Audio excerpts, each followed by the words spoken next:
안녕하십니까. 방금 소개해 주신 로이스올 그룹의 정동진입니다. 제 소개부터 조금 드린다라고 하면 저는 로이스올 그룹에서 어, 글로벌 풀링 물류기기 글로벌 마케팅 본부를 맡고 있습니다. 그래서 해외 법인들과 국내에 글로벌로 쓰이는 물류기기에 대한 풀링에 대해서 전체적인 마케팅을 담당하고 있고요. 뭐 여러 가지 풀링 아이템들이 있습니다. 근데 이제 오늘 같은 경우에는 친환경 파레트 풀링 시스템인 RRPP 시스템에 대해서 좀 말씀드릴 수 있도록 하겠습니다.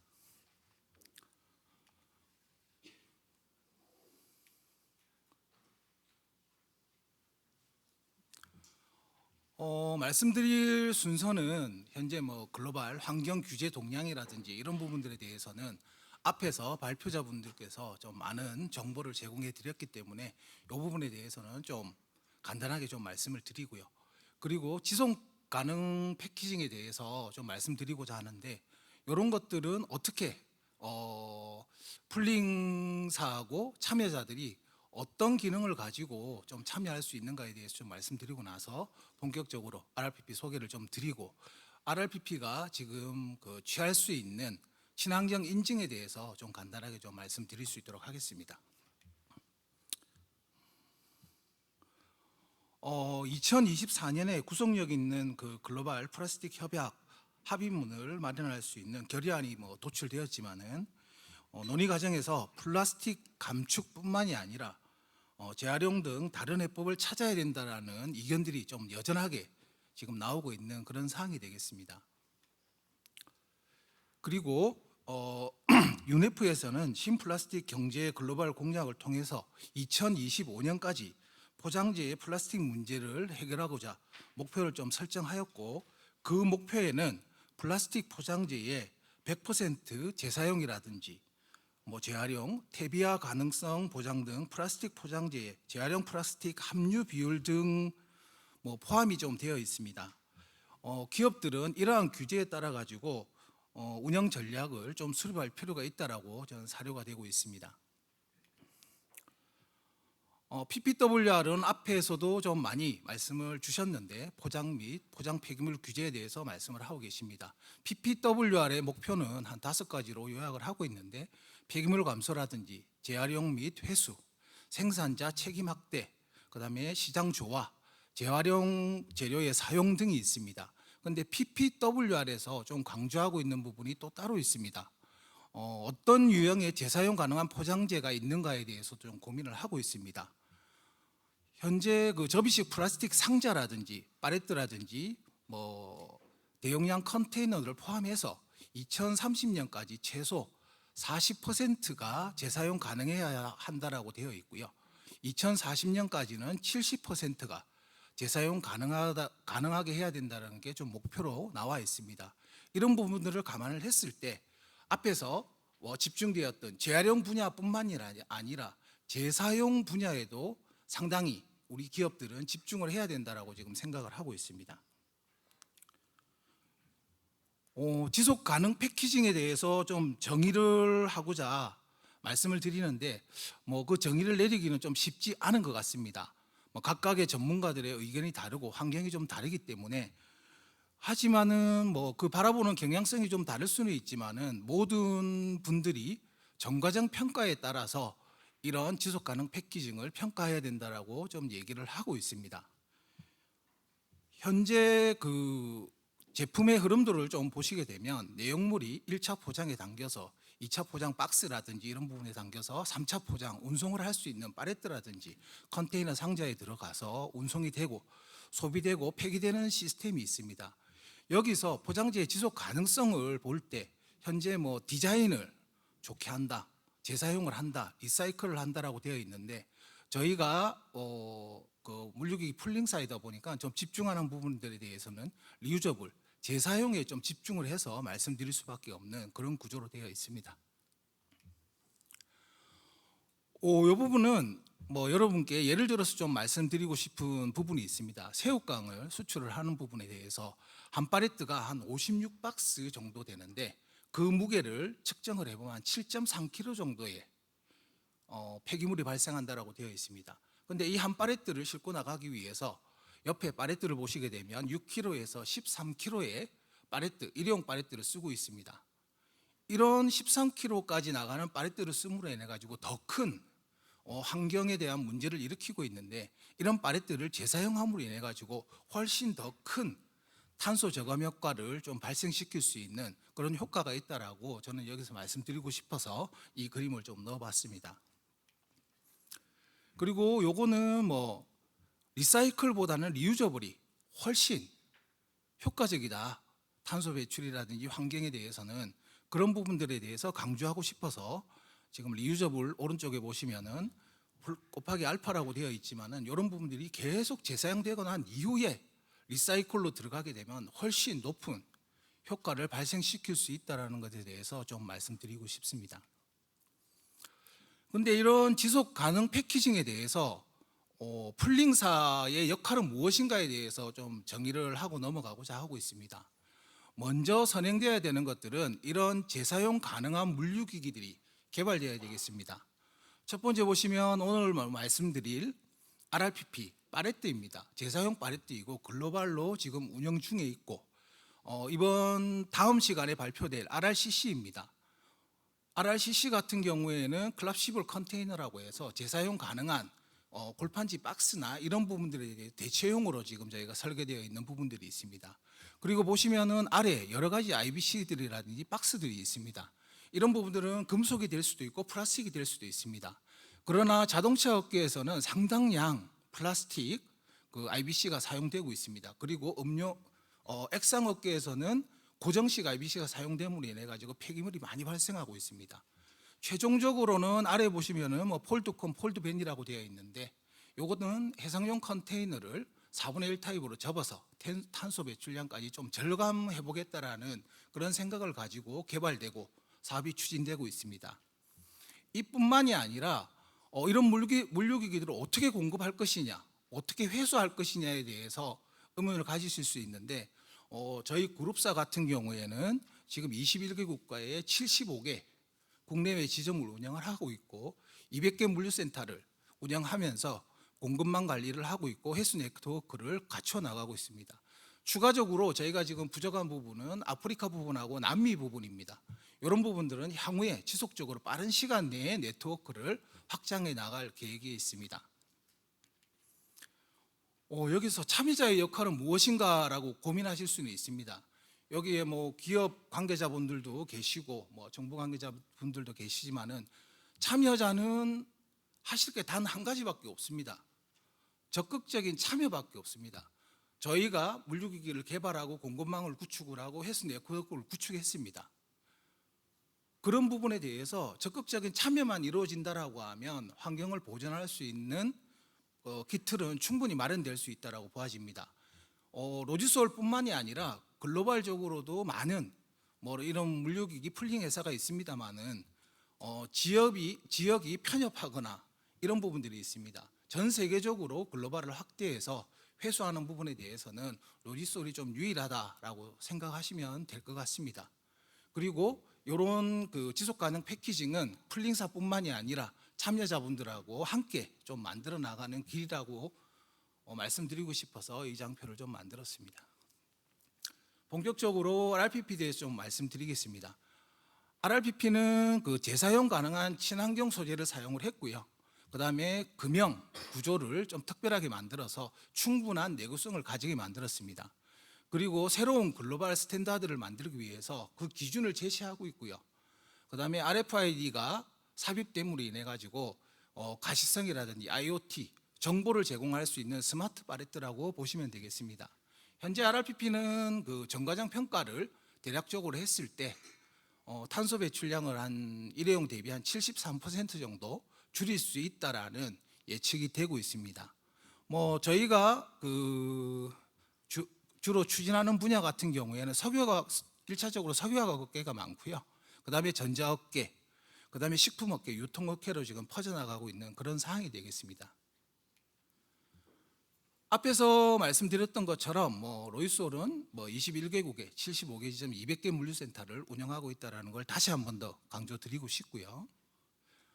RRPP가 지금 현재 그 21개국에 800여 개 업체에 공급이 되고 있습니다. 연간 한 600만 매 정도를 운영을 하고 있고 매출은 한 550억 정도 지금 운영을 하고 있습니다. 저희의 장기적인 목표 같은 경우에는 600만 매가 아닌 여러분들이 도와주신다라고 하면 1억만 매 정도 운영을 했으면 하는 목표를 가지고 지금 사업을 추진을 하고 있습니다. 이것들은 장표를 보시면 딱 아시겠지만은 계약처에서 실수요처 사용자로 들어가서 폐기되는 시스템인데 로지솔이라는 풀링사가 있음으로 해서 계약처에서 실수요처로 들어가면 회수되어서 다시 계약처로 투입되는 라운드 트립, 멀티 트립이라고 보시면 되겠습니다. RRPP의 비즈니스 모델은 두 가지로 지금 요약될 수 있습니다. 첫 번째는 수출자에게 RRPP를 판매하고 난 이후에 해외를 건너가서 아니면 국내에서 사용자에게 들어가서 제품을 다 사용하고 나면 그 제품 RRPP를 회수해 주시면은 합의된 금액에 대해서 저희가 다시 금액을 돌려드리는 시스템이고요. 데포짓 렌탈 방식은 판매 방식이 아닌 임대 방식이 되겠습니다. 수출자한테 보증금을 받고 임대를 해주고 그다음에 수입자에서 회수가 된다라고 하면 수출자에게 다시 저희가 바이백을 해드리는 그런 시스템이라고 보시면 되겠습니다. 그런데 한국에서는 지금 저희가 PPS가 사용되고 있기 때문에 한국에서는 렌탈이 이루어지고 있지 않지만은 해외에서는 지금 한국과 같은 렌탈 시스템으로 운영하는 업체들도 상당수 있습니다. RRPP는 총 한 10개 유형으로 현재 이루어져 있고요. 한국에서 지금 사업이 주로 많이 이루어지고 있기 때문에 1100에 1100 유형의 한 5가지 유형으로 지금 운영이 되고 있고 1200에 1000 유형이 한 2가지 유형으로 운영되고 있습니다. 그리고 1300에 1100 유형이 2가지 유형, 그다음에 1480에 1100 유형이 1가지 유형으로 해서 총 10가지 유형으로 지금 운영이 되고 있습니다. 이런 부분들은 지금 현재 RRPP 같은 경우에는 저희의 ESG 참여뿐만이 아니라 고객사들도 저희 RRPP를 이용하심으로 인해 가지고 ESG에 공동 참여할 수 있다라는 그런 장표로 보시면 될 것 같습니다. 앞에서도 강조드렸지만 참여자분들은 적극적인 참여만으로도 ESG 경영에 적극 동참할 수 있다라는 걸 다시 한번 말씀드리고 싶습니다. 그리고 RRPP 같은 경우에는 리사이클 원료가 제품의 품질을 좌우하는 경우가 상당히 많습니다. 그러므로 인해 가지고 저희 로지솔 같은 경우에는 에코로지스라는 업체를 안성과 칠곡에 공장 2군데를 운영을 하고 있습니다. 지금 재생 원료 업체를 내재화함으로 인해 가지고 충분한 원료의 품질을 유지하고 있고 RRPP의 품질을 유지하는 비결이라고 보시면 되겠습니다. 그리고 RRPP에 사용되는 재생 PP의 원료 같은 경우에는 생활계에서 한 90에서 100% 정도 조달을 하고 있고요. 100%가 안 될 때는 별도 스크랩, 저희 RRPP라든지 일회용 파레트입니다. 그런 파레트에 대해서 0에서 한 10% 정도, 많으면 10% 정도 혼입이 되어서 운영이 되신다고 보면 되겠습니다. 생활계는 훨씬 다른 오염된 재생 원료보다는 훨씬 강도가 좋고 깔끔하기 때문에 이런 것들에 대한 저희가 에코로지스를 통해서 품질을 강화해 나가고 있습니다. RRPP 일반 파레트 원료 비교 자료인데요. 보시면은 2가지만 보시면 되겠습니다. 변형 없이 휘는 정도로 파악할 수 있는 굴곡 탄성률이라든지 충격 강도를 보시면 되겠습니다. RRPP는 재사용하는 파레트이기 때문에 힘도 작아야 되고 충격에도 강해야 되는 부분들이 있습니다. 그런 부분들에 대해서 적정한 저희가 기준치를 가지고 지금 운영을 하고 있고 이런 다음에 RRPP 원료 물성표를 가지고 기준을 가지고 여기에 부합하는 원료들을 주로 거의 공급하고 있다라고 보시면 되겠습니다. 또한 파레트 품질, 재사용 품질에 대해서 가장 중요한 부분들이 선별과 세척에 있습니다. 그 프로세스는 저희가 입고를 시켜주고 해수하고 난 이후에 정렬이라든지 입을 제거하고 나면 선별을 하고 나서 세척 건조, 거래처 출하로 이루어지는데 좌측 아래에 보시면 파레트 자동 세척기라든지 로봇 선별기를 저희가 생산할 수 있는 업체를 가지고 있고요. 파레트 자동 세척기 같은 경우에는 세척 능력이 1시간에 320매 정도 세척을 할 수 있습니다. 기존에는 뭐 200매 정도도 안 나오던 것들을 저희가 파레트 자동 세척기를 자체적으로 개발하면서 그 세척률을 높이면서 품질을 또 유지할 수 있게끔 개발해서 운영을 하고 있습니다. 그리고 저희가 뭐 이런 아까 말씀드렸던 물류기기를 개발하기 위해서는 여기 뭐 앞에 신양재 회장님이 계시지만은 저희 그 기술연구소에서 소장님도 역임하셨는데 그런 기술연구소에서 자체적인 테스트 설비를 가지고 모든 제품을 개발하고 난 이후에 테스트하고 난 이후에 필드 테스트를 거쳐서 최종 상용화시키는 그런 시설들을 가지고 운영을 하고 있습니다. RRPP는 다른 하드웨어적인 측면에서 그 차별화를 두는 것뿐만이 아니라 소프트웨어적인 측면에서 차별화를 두고자 하고 있습니다. 지금 현재 일회용 파레트라든지 저희가 지금 운영하고 있는 PPS 파레트 같은 경우에는 RFID가 내재되어 있지 않습니다. 그런 RFID를 집어넣음으로 인해 가지고 자산 관리를 할 수 있는 RRPP 링크를 운영을 하고 있고요. 울트라비스 같은 경우에는 고객의 제품, 우리 파레트와 고객의 제품을 매칭시킴으로 인해 가지고 그 제품의 상품 이력을 관리할 수 있는 그런 시스템의 서비스를 제공해 드리고 있습니다. RRPP의 기대 효과는 총 4가지로 좀 말씀드릴 수가 있는데 뭐 당연한 이야기입니다. 일회용 사용하시는 것보다는 리유저블 파레트를 사용하심으로 인해서 비용 절감 효과를 가져가실 수 있고요.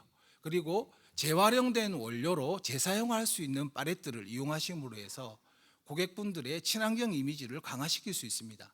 그리고 앞에서 말씀드렸던 것처럼 RRPP는 일회용 파레트보다 내구성을 가진 파레트라고 말씀을 드렸는데 그런 내구성으로 인해 가지고 포장 파손이라든지 이런 부분들이 줄어들므로 인해 가지고 손실 비용이 훨씬 절감될 수 있다라고 말씀드리겠습니다. 그리고 RFID 시스템을 적용함으로 인해서 가시성을 확보할 수 있음으로 인해 가지고 정보를 실시간으로 공유할 수 있는 이런 장점이 있겠습니다. 지금 뭐 여러 업체에 지금 쓰이고 있는데 석유화학의 드럼에까지 저희가 이제 RRPP를 공급하는 시스템으로 들어가 있고요. 석유화학 그 톤백이라든지 지대백에 주로 많이 사용되고 있고, 그러면 식품 원료 캔까지 사용되고 있습니다. 최근에는 2차 전지 산업에 상당히 이제 확장성을 가지고 지금 RRPP 사업을 확대해 나가고 있습니다. 네, 마무리 부탁드리겠습니다. 네네. 2차 전지에 대해서 잠깐 말씀드리면 원소재 기업, 뭐 니켈, 리튬, 코발트 이런 것들이 중국에 집중이 되어 있습니다. 정년 업체들이 그런 업체에 RRPP를 투입을 해서 한국이나 유럽, 뭐 중국 이런 업체에 지금 양극재나 음극재 업체로 들어가서 재사용을 하고 다시 세척을 해서 투입을 하고 그런 양극재나 음극재를 실어서 지금 그 2차 전지 LG 엔솔이나 SK온, 삼성 SDI 쪽으로 양극재, 음극재가 투입되면 그걸 다시 회수해서 다른 사업으로 투입하는 그런 시스템을 가져가고 있습니다. 친환경 경제 추진은 지금 현재 그 스페인에서 현재 그 파레트에 대해서 킬로그램당 0.45 유로 정도를 지금 플라스틱 세금을 파레트 세금을 매기고 있습니다.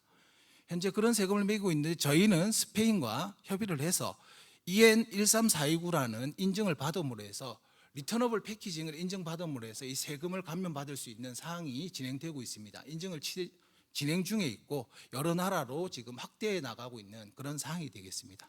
예, 이상입니다.